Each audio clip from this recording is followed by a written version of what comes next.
شرور أنفسنا ومن سيئات أعمالنا من يهده الله فلا مضل له ومن يضلله فلا هادي له ونشهد أن لا إله إلا الله وحده لا شريك له ونشهد أن سيدنا وحبيبنا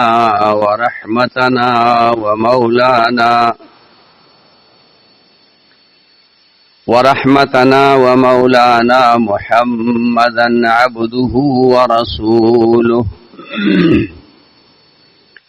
أرسله الله إلى كافة للناس بشيرا ونذيرا وداعيا إليه بإذنه وسراجا منيرا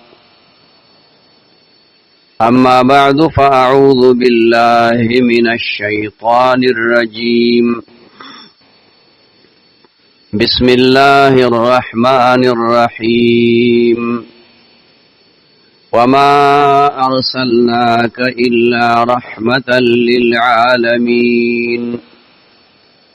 إن الله وملائكته يصلون على النبي يا أيها الذين آمنوا صلوا عليه وسلموا تسليما اللهم صل على سيدنا محمد وآله وعترته بعدد كل معلوم لك اللهم صل على سيدنا محمد وآله وعترته بعدد كل معلوم لك محترم مسلمانان ورونو مخکی د سیرت سے حصہ بیان شوی وا چې نبی علیہ الصلوۃ والسلام مدینی منورې ته هجرت وکړو نو اول کار یې داو چې جمعات جوړ کړ او بیا یې د انصارو او د مهاجرینو په منځ کې بایچاره وکړه مواخات ورته وایي یو مهاجر دای د یو انصاری رور وګرځاو چې تاسو به یو بل سره ضرور والی او د بایچاري کردار ادا کوي مسلمانانم مطمئن شو انصار او مهاجرین صحابه کرام نبی علیہ السلام هم مطمئن شو چې د کفارو د مکی د مشرکانو نه دلته د امن یو ځای ملاو شو نو دا الله جل شانه عبادت دا به اوس په اسانۍ او په ازادۍ باندې مونږ کولی شو خو کله چې سات په سات د مسلمانانو په تعداد کې اضافه راتله ډیروالی راته د مسلمانانو شمار او تعداد ډیرېده نو د مکی مشرکان بس وزیدل حسد نه خو د پخوا نه ډکو نو په دې خبره باندې به ورته ډیر غم ملاوېده چې دا مسلمانان ولې ترقي کوي دا خو زمونږ نه لاړل او الته اوس ترقي شروع کړه نو دا محنت شروع کړه چې په څه طریقه باندې د دې مؤمنانو د صحابه کرامو د دې مخنیوي وشي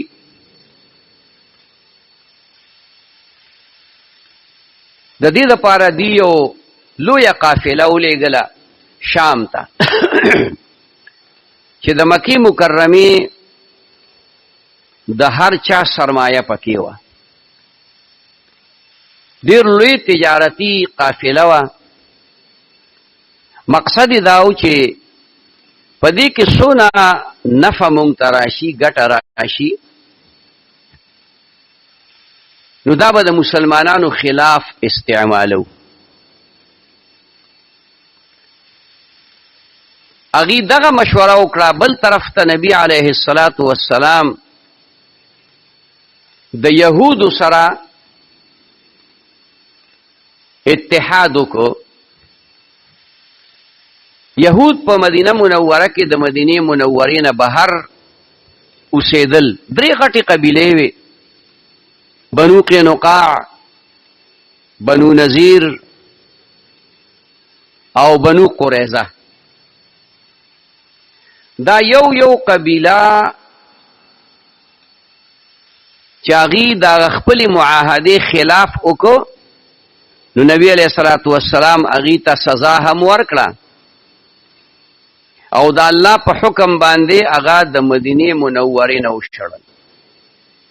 اول بني قینقاع هغې یو مخالفت وکړو، بیا بنو نذیر په یو بله موقع باندې او بنو قریظه په بله موقع باندې انشاءالله چې آینده وختونو کې د هغې بیان بیا راشي.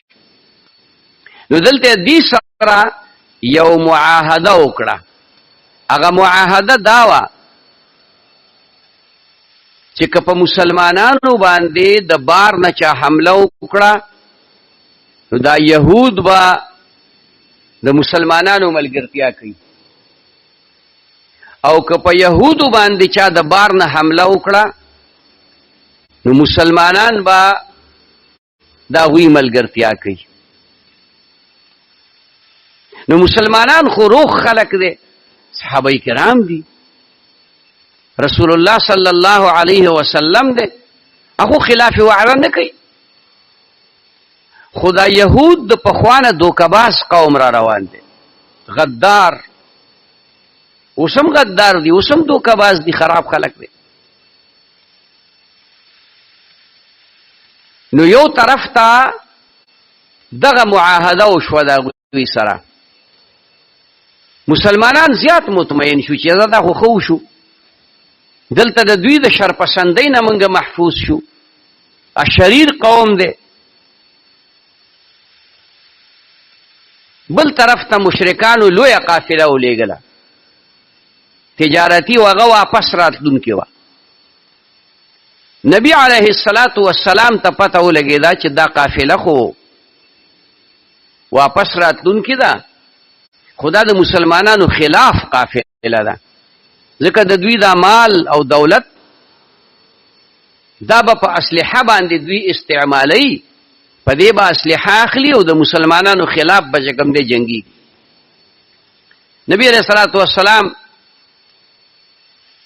صحابو ته اعلان وکړو چې د الله د طرف نه دا حکم دی چې تاسو د دې قافلې مخنیوی وکړئ او دا قافله د دې نه دا مال واخلي.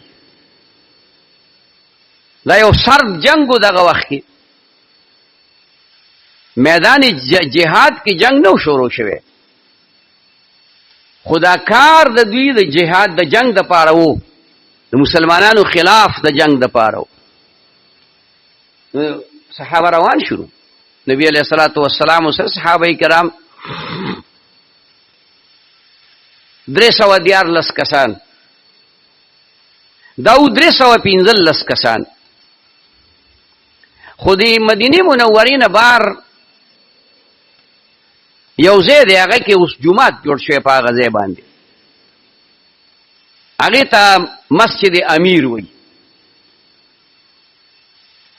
دا خلافت عثمانیه کې دغه جومات پې جوړ دی، اوس هم هغه جومات شته په هغه حالت باندې، دننه پکې ډیکوریشن کړی دی او بار همغه چې کومه ګټه لګېدلې ده هغې کې صرف مرمت یې کړی دی، نور په هغه حالت باندې دی. نو دغه ځای کې نبی علیہ السلام دا صحابه کرام کېنول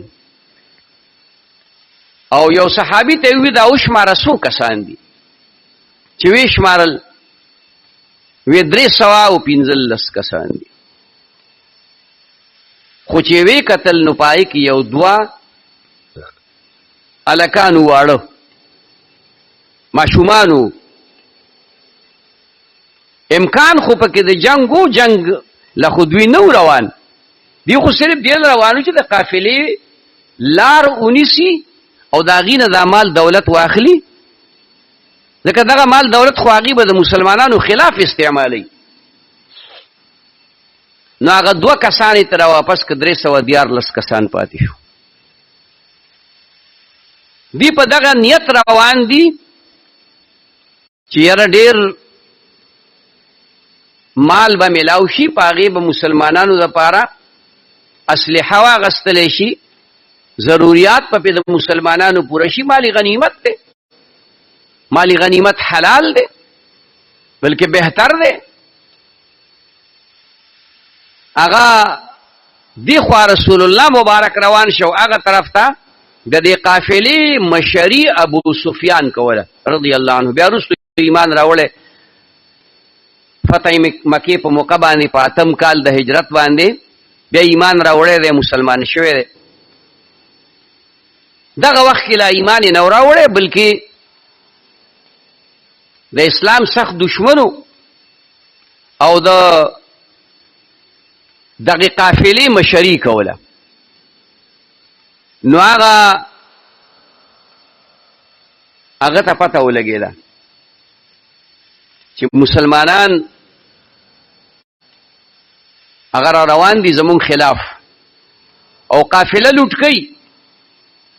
نو یو سړی په منډه باندې ولېږه په تیز رفتاره اس باندې مکې مکرمې ته.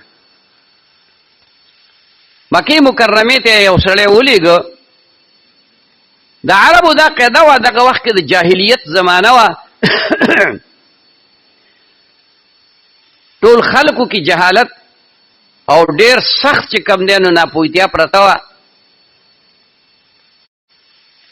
نو یو سړی ولېږه او هغه داسې چې هنګامي خبره به وه، یو حادثاتي خبره به وه.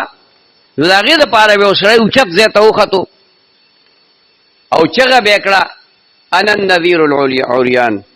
بربنډ به جامې به ټولې لر کړې وې، انا النذیر العریان، زه تاسو یره در کوم، یرونکی یم چې تاسو باندې حمله کیږي، او عریان بربنډ یم. دا خو یو سړی بربنډ و، هغې ته خو په دې اډو څه پروا نه وه. د کعبې مبارکې طواف په بربنډه کو، د کعبې مبارکې تعمیر چې کو په سن 35 د نبی علیہ الصلوۃ والسلام عمر دغه وخت کې سن دغه 35 سالو.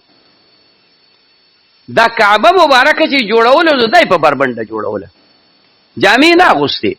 الکه دا والی دا د کعبې زکه آبادی په بربنډه کو، دا طواف زکه په بربنډه کو چې په دې جامو کې مونږ ګناه کړی ده، غلطیان رانه شوي دي. دا سړیتوب ګوره په دې مسلمانۍ کې دی ښه، سړیتوب په کفر کې نشته. اوس هغه زناور په دې نه پوهېږي، دا عقل یې دومره مسخ شوی دی چې هلکه ګناه دې لاس کړې ده، ګناه دې ده، ګناه دې سر کړې ده، ګناه دې خېټې کړې، حرام دې ورچولي دي او ګناهګارې جامې شوې. نو جامې دې وښکلې، بیا خو دا لاس ته ځانه پرېږه، دا سترګې ځان نه وباسه حرامو ته دې پې کتلي، دا ژبه ځان نه پرېږه دروغ دې پې ویلي. دا د هغې هغه حماقت و بېوقوفي وه. هلته خو دین نه و، شریعت نه خبر نه و، مسلمانی پکې نه وه، بېایمانه و، بېدینه و، مشرکانو د بوتانو عبادت یې کو. نو هغې ته دا بربنډوالی اړو څه کار نه ښکارېده، په دې ورته حیا قدر هم نه وه چې دا موږ څه کوو.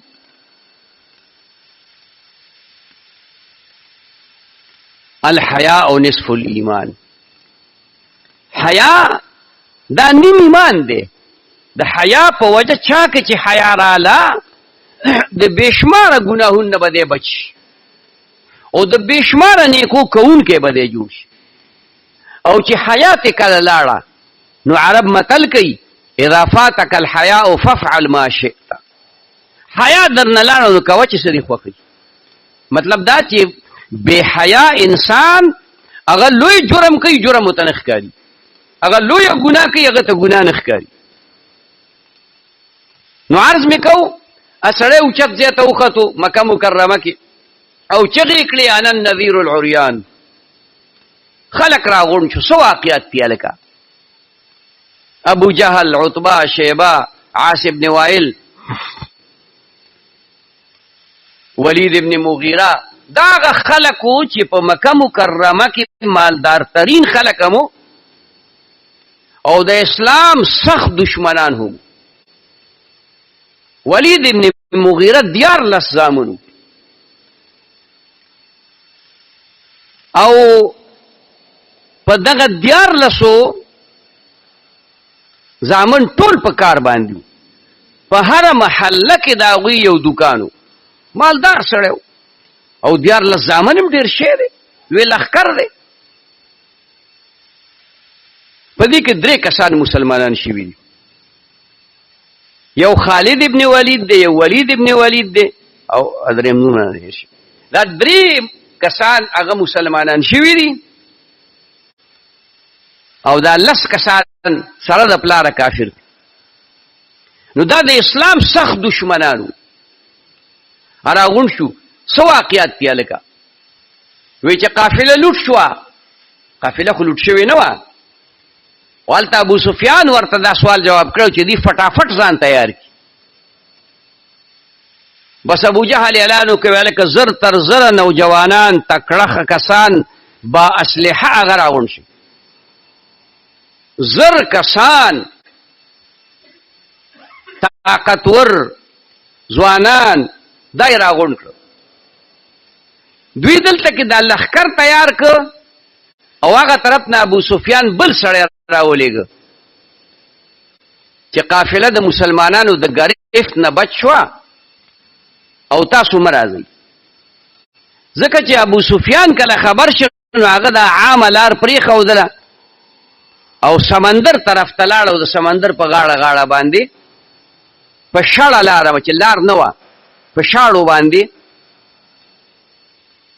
دا سړک دی د ستلی دی. مثلا یو سړی هغلته کې خوړ ټکو شو، په دې خوړ ځي نو چاته خو پته نه ده، خو لار نه ده، خوړ خو لار نه دی د سمندر په غاړه غاړه باندې راووتل. نو د مسلمانانو د ګرفت نه بچ شو، مسلمانانو ونه نیول. نو سوال جواب یې وکړه چې بس اوس راځئ مه او بس منګه بچ شو او د مسلمانانو د لاس نه راخلاص شو، نو تاسو مه راځئ. ابو جهل وو ابو جهل د جهل والا سړی، د جهل پلار، هغه کې دا جهالت ټول خلک جاهلانو، خدا ابو جهل پکې بیا چې کوم د جاهلانو جاهلو، بیوقوف انسان، احمق انسان د دنه بل نو. دته بیا ابو الحکم وی فیصلو والا جرګه مارو خلکو جرګه مارو اوس جرګه مار اوس خو جرګه مار نشته دی. په زرو کې که یو کس نو نور خو ټول چې کوم دی نو جرګه مال دي، جرګه مار نه دي، جرګه مال دي. دې زمانه کې چې ګورې توبې به وباسي خدای ګوټ ته نه درځم که غره سر ته وخېږم چې د خلکو نه پټ شم. اوس چې څوک جرګه کوي نو هغه به 2 کسو خلاف راولي. د جرګې مطلب دا چې 2 کسو به اتفاق راولي. اوس خلک جرګه کوي نو چل کوي د اختلاف را وستلو محنت او کوشش کوي. ابو جهل دغه بلا وه. ابو جهل وی خامخا بزو سوال نه پیدا کی، منگ بزو د بدر د میدانه پورې او مسلمانانو سره به جګړه کوو او مسلمانان به مکمل ختمو. شرابونه هم ځان سره واغستل او سندرغاړي ګډېدونکي جینکۍ هم ځان سره واغست چې دا به هلته راته ګډېږي، موږ به شرابونه څکو مسلمانان به ختم کو نو موږ به خوشحالي مناو کو جشن به مناو کو بیا به راځو اوس خبر نه دی چې کوم جشن لته ځې نو په هغې کې به په خپله ګرفتارېږي راغلل د مکې مکرمې نور خلکو ورته وویل مه ځئ په دې کې یو دوه کسان نور عتبه او شیبه دا دوه وروڼه وو د دوی یو باغ و په طایف کې د انګورو لوی باغ اوس هم هغه ځمکه شته او څه حصه کې باغ هم شته او نور داسې عام پټی دی یو کال یې موږ تلي نو څه پټي کې څه کې پودینه کرلې وه پودینه ډېر لوی جیداد دی او د دې یو نوکر غلام عداس د نینوا ښار د موصل عراق کې موصل چې کوم دی یو علاقه ده هغې کې یو ښار دی نینوا ورته وایي دغې ته الله یو پیغمبر را لېږلی حضرت یونس علیه السلام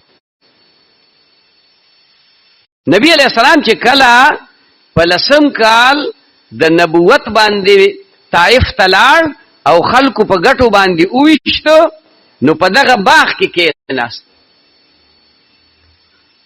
نو عتبه او شیبه خو پېژنده چې دا خو د مکې مکرمې هغه پیغمبر دی چې ځان ته پیغمبر ویلي ځان ته پیغمبر یې نه دی ویلي پیغمبر دی خو هغې خو نه منل نو هغه خپل غلام ته یې ووایي چې ورشه په یو پلیټ کې دله انګور یوسه انګور چې وله یوړه هغه بسم الله الرحمن الرحیم رسول الله مبارک بسم الله ویل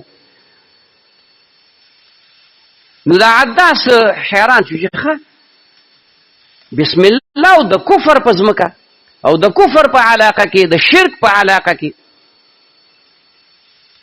نو چې دا تا خو بسم الله ویله هغه وی او ولې ته د کوم ځای وی زه خو د نینوا ښار یم وی ښه ته زما ضرور د یونس علیه السلام د کلي وی ته یونس علیه السلام څه پېژنې یونس علیه السلام د الله پیغمبرو او زم د الله پیغمبر یم په دې وجه زه پېژنم او ما ورته ورور ځکه ووایي چې هغه هم پیغمبر و زه هم پیغمبر یم دا خبرې چې ورته وکړې هغه فوهو دا خو یو نبي آخر الزمان دی نو فورا لاس یې ولښکل کړو او کلمه ویله مسلمان شه اشهد ان لا اله الا الله واشهد ان محمد رسول الله دغه عداس د خپل نیکانو ته دا خبره وکړه عتبه او شیبه ته چې کله دی د بدر جنگ لتلل ابو جهل لخکر تیار که نو دی ورپسې دی ورپسې دی خپو ونخت دی خپو پسې ونخت چې خدای ته وګورئ مه ځئ د یو پیغمبر مقابلې له ځئ او هلاکېږي او تباه کېږي آخرت هم بربادېږي او دنیا هم بربادېږي د هغې په زړه کې څه لږه نرمي راغلې وه خو ابو جهل ورته ویې بې غیرتو ښه تاسو اوس د جهنم نه ویرېدئ جنګ له نه ځئ بس بیا لاړل جنګ نو چې کله هلته ورسېدل نو په ښه ځای باندې هغوی قبضه وکړه اوبه مو سره دي ځای مو لوړ دی مسلمانان چې لاړه د هغې نه مخکې کافرانو په اوبو باندې هم قبضه کړې ده ځای هم نیولی دی مسلمانان په جوره کې راغله لاندې ځای کې راغله او ځمکه ورته شګله نه ده په شګه کې ګرځېدل هم ګراني نبی علیه الصلاة والسلام له یو خیمه جوړه کړه یو سفر یې جوړ کو هغې سفر په ځای باندې اوس جومات دی عظیم الشان ښایسته مسجد عریش ورته وایي نبی علیه الصلاة والسلام ټوله شپه د الله نه دعا غواړي خدایه ستا دا یو موټی مسلمانان دي که دا ختم شو د قیامته پورې ستا نوم اخیستو والا به څوک نه وي آخر نبی علیه الصلاة والسلام ته بشارت راغی چې خفه کېږم زه به درته فرشتې نازلې کړم زر که ضرورت شو بیا نو 3000 که د هغې نه زیات ضرورت شو نو 15000 به درته داخلې کړم نازلې کړم نو جمال مرقاب ورته وایي د دغه میدان نه دی قبله طرف ته یو غر دی. الله جل شانه بل طرف دا مهرباني وکړه چې باران وشو. نو کفار چې په کوم ځای کې ولته چکړې جوړې شوې، مسلمانان چې په کوم ځای کې نو اوبه هم ورته رالې او شګه چې لمده شي نو به کلکه شي. نو مسلمانانو اولنې امداد په جنگ بدر کې دا راغی د الله طرف، او بیا ورته زر فرشتې الله جبل مرقاب ورته وي دې طرف ته مخامخ غر دی، هغې باندې ورته الله فرشتې نازلې کړي. او بیا چې کله جنگ شروع شو، نبی علیہ الصلوۃ والسلام ماسختن صحابه کرامو ته وی دې ځای کې ابو جهل مردار پروتي، دغه ځای کې به عتبه، دغه ځای کې به شیبه، دغه ځای کې فلانې ده، اور یو کافر او تیاد کې چې کوم مردار یې دوه والو. صحابه فرمایي وی رسول الله مبارک چې کوم ځای مونږ ته خول او نه هغې نه انچا خو نه انچا دی، خو هغه خر به په هغه ځای کې مردار پروت. الله اکبر. او یا کسان کفار دا مردار شو، او یا کسانې لاستړلي قیدیان مدینه منورې ته راوستل، او 14 صحابه کرام دا شهیدان شو. د هغې نومونه هلته غټ بورډ لګېدلی دی، دغه 14 صحابه کرامو نومونه دا پې لیکلي دي.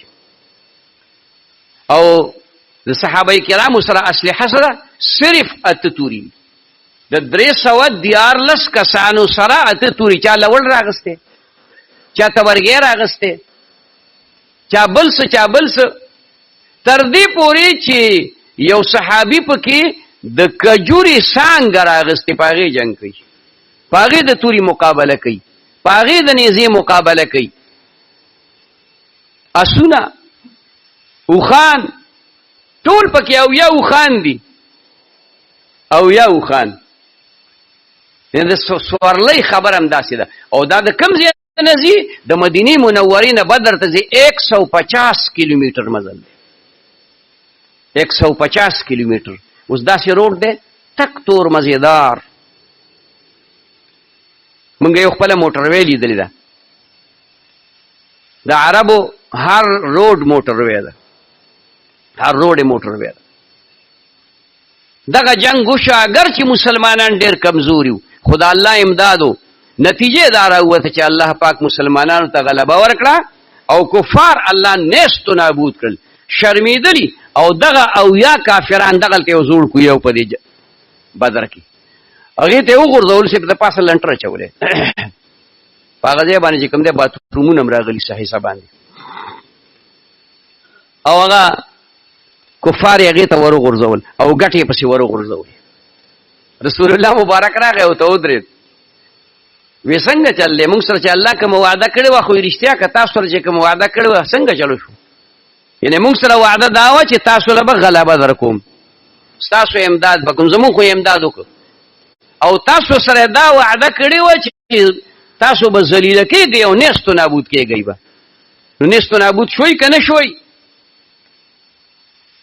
زمارونو دا د رسول الله مبارک سیرت ته سوچ وکړه. هغه پیغمبر چې د چا د خاطر الله د کائنات پیدا کړي، دا جنت جوړ کړی دی داغه د خاطره، دا جهنم جوړ کړی دی داغه د خاطره، دا دین راغلی دی د هغې پیغمبر نیازبین پیغمبر نه چې امام الانبیاء دی، سید الرسل دی، خاتم النبیین دی. دا هغه پیغمبر نه الله پاک د دې دین د حفاظت لپاره څومره سختي اخلي، څومره قربانۍ، څومره تکالیف پرې راولي.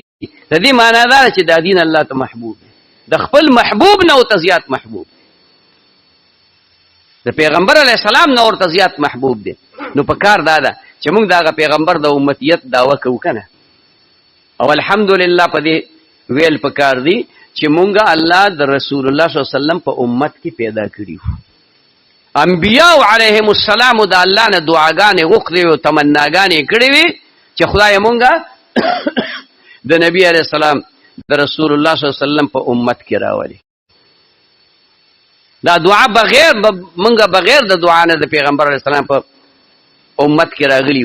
نو تقاضا دا ده چې مونږ د نبی علیه السلام په سنتو باندې پورا په پورا باندې عمل وکړو او دا دین چې الله راته مفت او آسان راکړی دی دا خپل کو زدیم کو او په نورو ته مرسو عمل هم پې وکړو.